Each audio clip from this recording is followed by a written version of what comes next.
Good afternoon students. Last lecture में हमने confocal कॉनिकॉइड्स ख़त्म किया था। अब हम सेकेंड यूनिट का चैप्टर स्टार्ट करते हैं, चैप्टर 7 कॉन। स्टूडेंट्स, इसकी डेफिनेशन मैंने आपको कई बार पहले भी बताई है जब मैंने आपको एनवेलपिंग कॉन का चैप्टर करवाया था कि एक cone is a surface generated by a moving straight line which passes through a fixed point and satisfy one more condition. Student, जब मैंने सिलेंडर का चैप्टर करवाया तब भी आपको बताया था कि कॉन और सिलेंडर में क्या डिफरेंस होता है। जैसे आपके पास ये लाइन है, अगर ये ऐसे मूव करती जाए एक फिक्स लाइन के पैरेलल हो तो आपका सिलेंडर जनरेट होता है, और अगर ये किसी फिक्स्ड पॉइंट से पास हो, जैसे आपका ये जो पिन है, सपोज इट इज इसको फिक्स कर देती हूँ मैं, और इसको फिक्स करके ऐसे मैं पेन को रोटेट करती हूँ तो क्या डेवलप होता है, ये कॉन।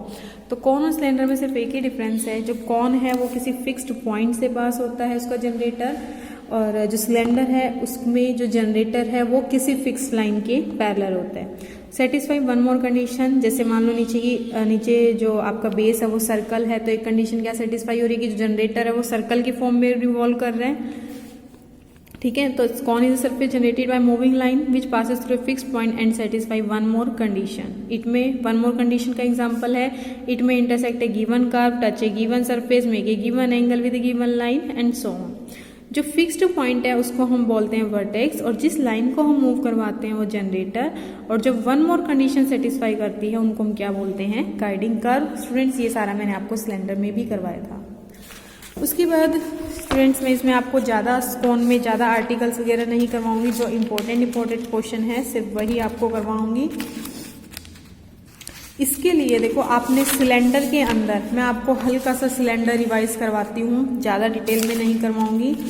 आप भी क्या करना, जब आप ये वाला कॉन स्टार्ट करो तो सबसे पहले 8.1 का फर्स्ट क्वेश्चन आप कर लेना।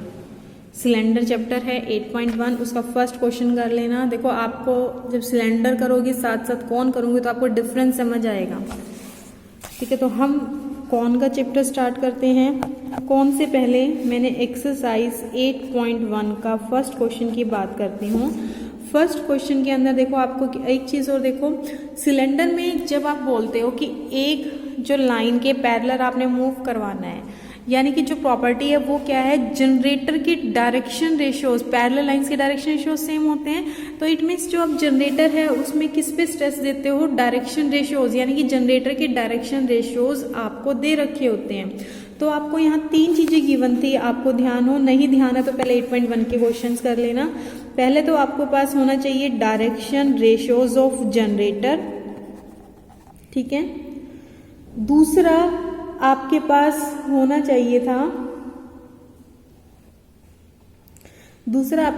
चाहिए कोई भी 2 इक्वेशन गाइडिंग कर्व की। ठीक है, 2 इक्वेशंस ऑफ गाइडिंग कर्व।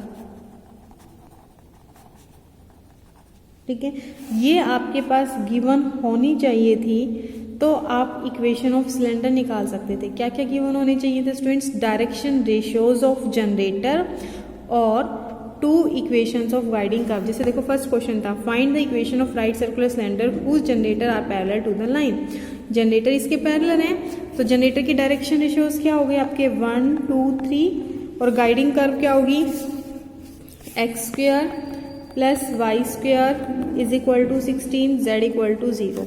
देखो स्टूडेंट्स, वहाँ अभी मैं सिलेंडर ही आपको बता रही हूँ। सिलेंडर में आपने क्या किया था, सबसे पहले लिखा था इक्वेशन ऑफ जनरेटर, और वो इक्वेशन लिखी थी x minus x1 by 1, y minus y1 by 2, z minus z1 by 3। 1, 2, 3 are the direction ratios. ठीक है, फिर हमने क्या करा था, इस पे एनी पॉइंट निकाला, r, एनी पॉइंट निकला था आपका r plus x1, 2r plus y1, 3r plus z1, और इस पॉइंट को आपने इस गाइडिंग कर्व में पुट किया था। मैं आपको रिवाइज करवा रही हूँ ये 8.1 का, z इक्वल टू 0। ठीक है, यहाँ पुट किया r plus x1 square plus 2r plus y1 square is equal to 16, और z में पुट करोगे 3r plus z1 equal to 0। और स्टूडेंट्स, मैंने कहा था इन दोनों इक्वेशन को आपस में सॉल्व करके यहाँ से r को एलिमिनेट कर देना, तो x1 y1 z1 में इक्वेशन आ जाएगी।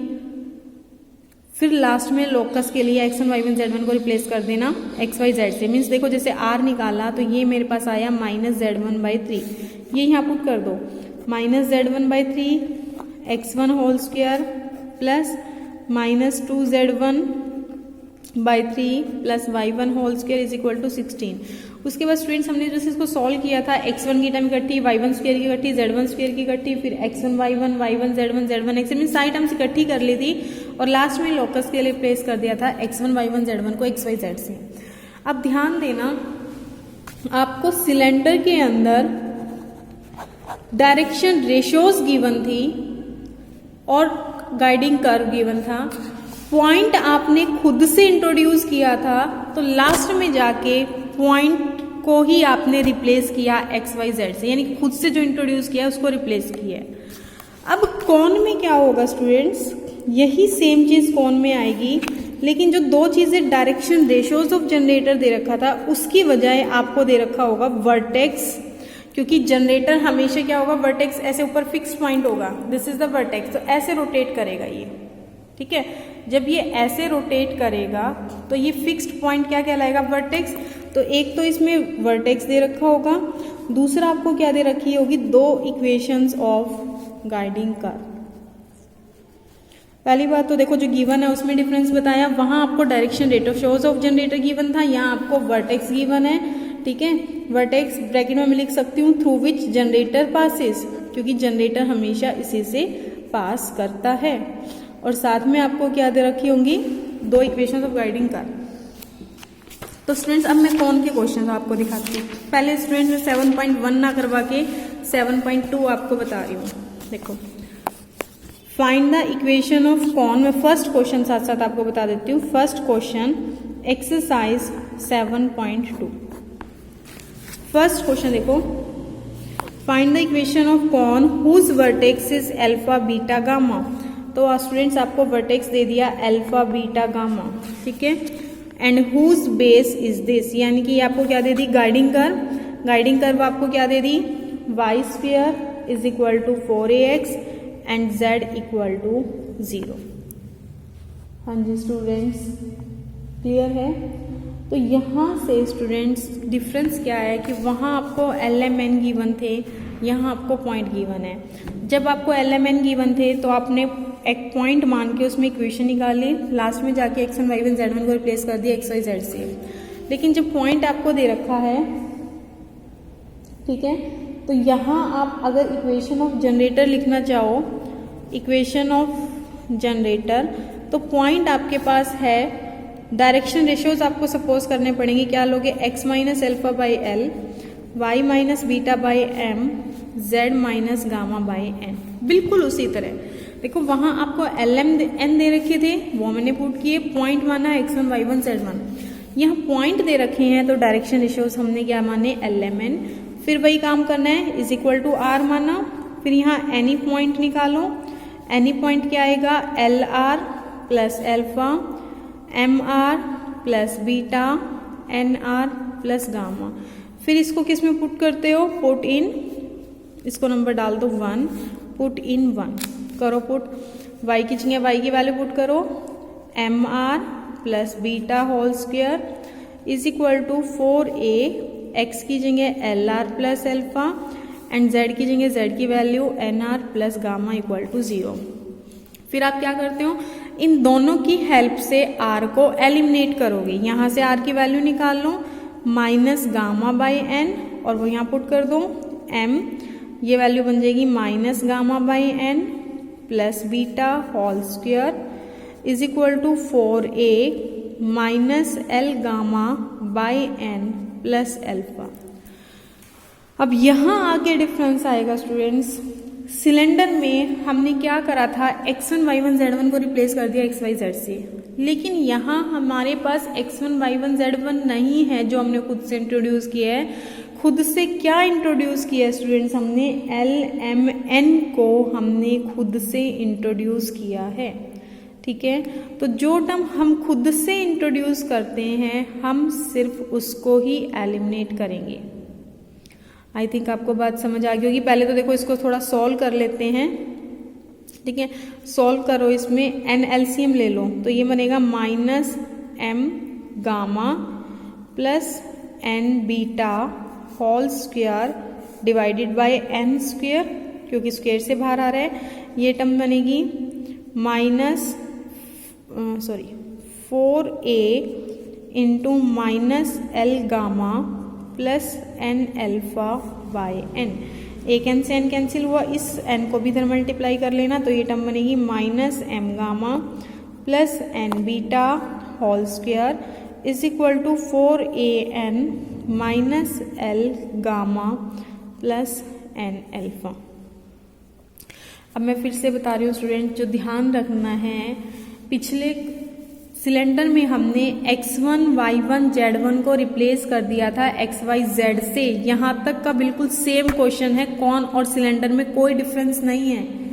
यहाँ सिलेंडर के अंदर हमने x1, y1, z1 को रिप्लेस किया था x, y, z से। कौन के अंदर हमें क्या करना है, x1, y1, z1 की जगह तो अल्फा बीटा गामा है, ठीक है, लेकिन हमने यहाँ खुद से क्या इंट्रोड्यूस किया है, एल एम एन। तो मुझे यहाँ एल एम एन को एलिमिनेट करना है। याद रखना, वहां तो हमने रिप्लेस कर दिया एक्स वाई जेड से, यहाँ हमें रिप्लेस नहीं करना, हमें एलिमिनेट करना है एल एम एन को। और आपने देखो इतना सारा सॉलिड ज्योमेट्री के अंदर काम कर चुके हो, जब भी हमें एल एम एन को एलिमिनेट करना होता है तो हम उसी इक्वेशन से एलिमिनेट करते हैं जिसमें हमने एल एम एन को इंट्रोड्यूस किया हुआ होता है। तो इसी की हेल्प से इसको नंबर 2 कर दो, यूजिंग इक्वेशन 2 क्या लिखूंगी मैं, एलिमिनेट एल एम एन। देखो मैं इक्वेशन फिर से दोबारा पीछे लिख रही हूँ इसको, नेक्स्ट पेज पे, minus M gamma plus N beta whole square is equal to 4an into minus L gamma plus N alpha, minus L gamma plus N alpha. देखो अब एल एम एन की वैल्यू देखो, यहाँ से L की value निकाल लूँ, क्या आएगी, x minus alpha by R. First और लास्ट से एल की वैल्यू कितनी है, x minus alpha by R. मैं देखो यहाँ लिख देती हूँ, एल की वैल्यू आ रही है x minus alpha by R. m की वैल्यू यहाँ से फर्स्ट और सेकेंड और लास्ट से निकाल लो, y minus beta by R, n की value z minus gamma by R. ये वैल्यूज यहाँ पुट कर दो, m की value minus Y minus beta by are into gamma. अब देखो यहाँ वर्टेक्स अल्फा बीटा गामा आपको दे रखा है, वो आंसर में आ सकता है। अल्फा बीटा गामा ये दे रखा है आपको, प्लस एन, एन की value z minus gamma by are into beta whole square it is equal to 4a, n की value z minus gamma by are into minus l is x minus alpha by are into gamma plus n, n की value z minus gamma by are into alpha. अब students यहाँ से देखो 1 by r common आएगा, square से बाहर आएगा तो 1 बाई आर स्क्वायर, ठीक है, और यहाँ से भी 1 बाई आर कॉमन आएगा और एक आर ऑलरेडी है तो 1 बाई आर स्क्वायर से 1 बाई आर स्क्वायर कैंसिल, तो टर्म क्या बनेगी, minus Y minus beta into gamma plus z minus gamma into beta whole square it is equal to 4a, ये टर्म लिख रही हूँ मैं, z माइनस गामा इंटू ये टर्म लिख लो minus x minus alpha into gamma plus z minus gamma into alpha. अब देखो इसको सॉल्व कर लो, बस माइनस गामा अंदर मल्टीप्लाई कर दो, minus Y gamma minus minus ये स्टूडेंट्स क्या बन जाएगा, प्लस बीटा गामा प्लस इस बीटा से अंदर मल्टीप्लाई कर दो, z beta minus gamma beta whole square. देखो ये दोनों टर्म कैंसिल हो गई, it is 4a z minus gamma, इसको मल्टीप्लाई करो अंदर माइनस गामा से, minus x gamma plus alpha gamma, इस अल्फा से मल्टीप्लाई करो plus Z alpha minus gamma alpha, gamma alpha से गामा अल्फा कैंसिल आउट हुआ, इनमें से तो देखो कुछ कॉमन नहीं आ रहा, इसको ऐसे लिख लूँ, Z beta minus Y gamma whole square it is 4a Z minus gamma. यहाँ से एक टर्म और कॉमन नहीं, यहाँ से भी कुछ कॉमन नहीं आ रही, इसको लिख सकते हो Z alpha minus x gamma. अब देख लो स्टूडेंट्स, इसका आंसर इस फॉर्म में है तो यहाँ तक छोड़ सकते हो, मैनिपुलेट किया हुआ तो मैनिपुलेट भी कर सकते हो। देखो क्या आंसर है, beta z minus Y gamma, यही आ गया beta z minus Y gamma whole square is equal to 4a, that is 4a। Next term है alpha z minus gamma x, ये रही, ठीक है, इंटू जेड माइनस गामा। तो स्टूडेंट्स देखो बिल्कुल 7.2 बिल्कुल आपकी 8.1 की जैसी है, बस डिफरेंस मैं फिर बता देती हूँ, क्योंकि 8.1 में मेरे पास LMN थे, x1 y1 z1 मैंने खुद से माना था, तो लास्ट में जाके मैंने x1 y1 z1 को रिप्लेस कर दिया था x y z से।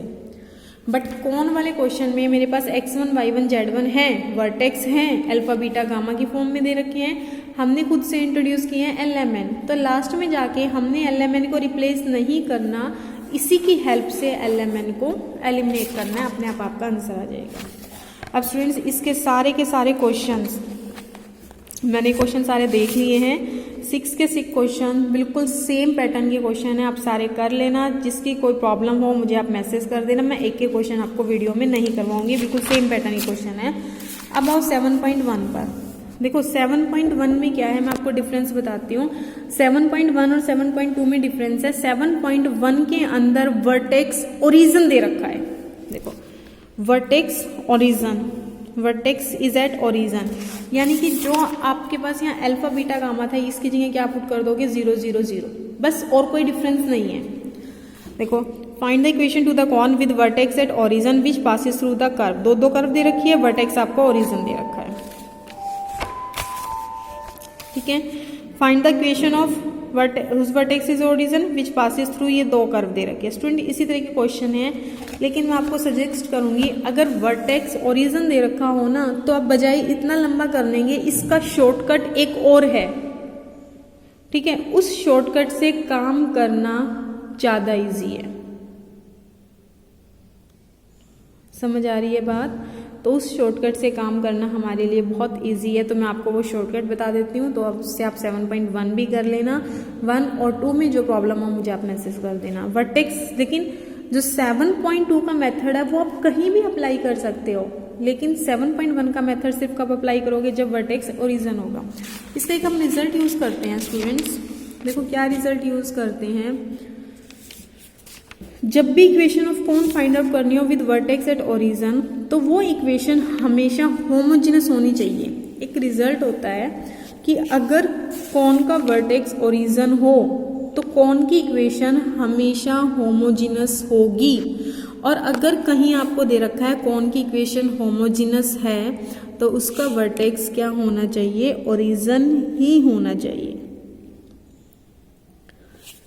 ठीक है स्टूडेंट्स। अब आप कहोगे कि होमोजेनस कैसे, इसमें देखो बहुत सिंपल तरीके से आपको क्वेश्चन करना है, मैं आपको बता देती हूँ। एक्सरसाइज 7.1, और पेपर में अगर वर्टेक्स ओरिजिन हो तो आप ये 7.1 के तरीके से ही करना, कॉम्प्लिकेटेड टर्म में मत आप जाना। देखो जैसे फर्स्ट का फर्स्ट पार्ट है, ax square plus by square is equal to 2z, ax square plus by square is equal to 2z, ठीक है। और ऐसे ही यहाँ देखो दूसरी इक्वेशन है lx plus my plus nz is equal to p। आपको देखो क्या करना है, इस इक्वेशन को दोनों को आपस में यूज करके होमोजेनस बनाना है। जैसे यहाँ देखो ये डिग्री 2 है, ये डिग्री 1 है, यहाँ डिग्री 1 है, ये कांस्टेंट है, इन दोनों को आपस में यूज करके ऐसे करो कि ये जो आपकी इक्वेशन है होमोजेनस बन जाए। जैसे ही होमोजेनस बनेगी आपका आंसर आ जाएगा। देखो अब होमोजेनस के लिए मैं क्या करूं, ये जो टर्म है ax square plus by square 2 degree की है, इट इज 2z। अगर मैं इसको 2 डिग्री की बनाना चाहती हूँ, किसी एक वेरिएबल से मल्टीप्लाई कर दूं, मैंने किससे मल्टीप्लाई कर दिया, t से, तो ये भी 2 डिग्री की बन गई। अब इसको भी यही काम करो, lx plus my plus nz, देखो ये 1 डिग्री की है, इसको भी राइट साइड में 1 डिग्री बनाऊं तो क्या आ जाएगा, pt। फिर आप क्या करना, इन दोनों को आपस में सोल्व करके t को एलिमिनेट कर देना। अब देखो यहाँ से t की वैल्यू निकालो, t की वैल्यू क्या आएगी, lx plus my plus nz is equal to p, और ये वैल्यू यहाँ पुट कर दो, तो ax square plus by square is equal to 2z, lx plus my plus nz by p। अब देखो स्टूडेंट्स ये भी डिग्री 2 और यहाँ भी डिग्री 2 होगी, zx zy z स्क्वायर, तो ये कैसी इक्वेशन आ गई, होमोजेनस। वर्टेक्स आपको ओरिजिन दे ही रखा है, तो आपके पास जब वर्टेक्स ओरिजिन हो, होमोजेनस इक्वेशन हो, तो आपकी कौन रिप्रेजेंट करेगी। इस पी को इधर ला सकते हो नेक्स्ट स्टेप में, P A X square plus B Y square is equal to 2z L X plus M Y plus N Z. देखो स्टूडेंट्स फर्स्ट क्वेश्चन यही है, ठीक है। उसके बाद आप देखो इसमें ट्राई कर लेना, करना कुछ नहीं है। देखो जैसे आपके पास ये क्वेश्चन है, यहाँ टी स्क्वेयर मल्टीप्लाई करोगे, यहाँ टी मल्टीप्लाई करोगे, टी से वैल्यू निकाल के यहाँ पुट कर देना। ऐसे यहाँ देखो, यहाँ टी मल्टीप्लाई करो, टी स्क्वेयर मल्टीप्लाई करो, वाई टी मल्टीप्लाई करो, ठीक है। और यहाँ पर आप एक काम और कर सकते हो, पहले आप इन दोनों को ना सब्ट्रैक्ट कर लो। देखो ये थर्ड इक्वेशन है ना आपकी, थर्ड पार्ट में बता देती हूँ।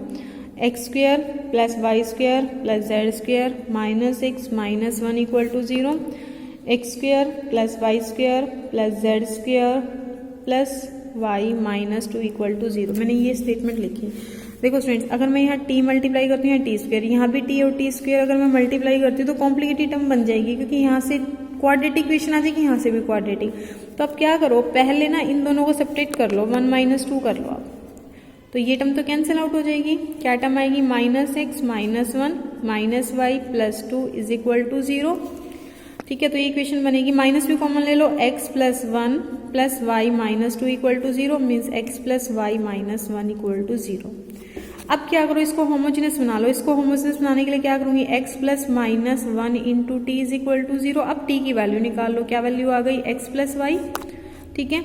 और इसको होमोजेनस कैसे बनाओगे, अब नंबर 2 इसको यूज करने की बजाय इसको यूज कर लेना। मीन्स जैसे 1 और 2 इक्वेशन थी, तो आप 2 को तो यूज करोगे, कॉम्प्लिकेटेड पड़ेगा, तो आपने दोनों को माइनस करके एक इक्वेशन ये निकाल ली, ठीक है। अब 1 को और 3 को ले लेना, या 2 और 3 को लेके आप काम कर लेना। जैसे 1 को लूँ तो टर्म बनेगी X square plus Y square plus Z square, ठीक है, minus X into T minus T square equal to 0। तो X square plus Y square plus Z square minus X, T की वैल्यू पुट कर देना, X plus Y minus X plus Y whole square equal to 0। Students इसको solve कर लेना, आपका answer आ जाएगा, ठीक है। फिर भी अगर किसी स्टूडेंट को कोई प्रॉब्लम हो तो आप मुझे मैसेज कर देना। इसी टाइप से स्टूडेंट्स ये क्वेश्चंस आप कर लेना। अगर कहीं कोई प्रॉब्लम आती है मुझे मैसेज कर देना, मैसेज करोगे तभी मैं क्वेश्चन की प्रॉब्लम करवाऊंगी। अब मैं कल आपकी 7.712 में अगर आप कोई प्रॉब्लम भेजते हो तो पहले प्रॉब्लम आपकी लूंगी, अदरवाइज फिर 7.3 आपको करवाऊंगी।